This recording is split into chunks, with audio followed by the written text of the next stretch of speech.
Саламатсыздарбы, Ысқақта тұрғындары. Мен 30 ноябрда отырған шайлауға барбай қойын.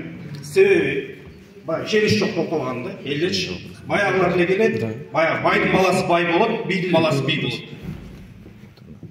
Бірақ жарамды құқықты атқаршы. Бірақ ошол мысал үшін қарап көрсек, 500-ге чукул баяғылы депутаттардың ішінен, баяғы 74 ошол деп артады. Баяғылар деп артады.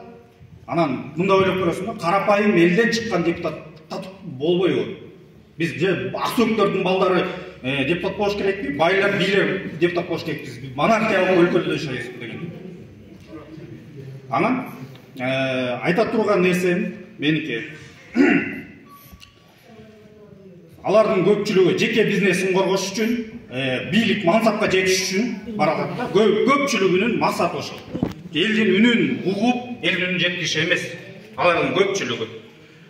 Анан ушул жерден чоң суроо жагылат да, депутат болуш үчүн ушул сөзсүз бай болуш керекпи, же карапайым элден депутат болсо болобу? Анан көпчүлүгүн шайлоо маалында туугандар мындай да, бирөөнүн таанышы, мунун тууганы, тайке, тайэже, тайке куда сөөп, буга шайлап коелу, мунун таанышы экен деп эле шайлоого бара беребиз да. Мен аз айта турган сөзүм жаштардан коелу да. Жаштарды алдыга жылдыралы да. Баягы эскилерди алып келе бербейли. Алар деген мындай болгондо бизге азыркы учурда Абдыкерим Сыдыков, Жусуп Абдрахманов, Исхак Разаковтай адамдар керек да. Элим үчүн элим деп күйгөн адамдар керек. Ооз көптүрүп, төштү кагып, убада берип, мен кыйрат үйөм, мен барам деп эле оозуна талкан салгандай кылып отурушат да. Чын айтайын.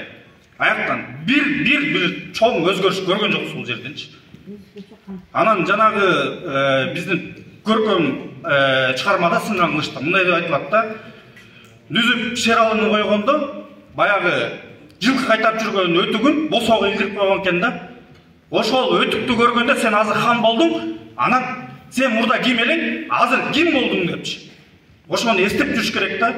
Аяққа барганда эле барлыгы элди унутулат. Ким шайлаганын, кандай болуп келген, барлыгы унутулат да.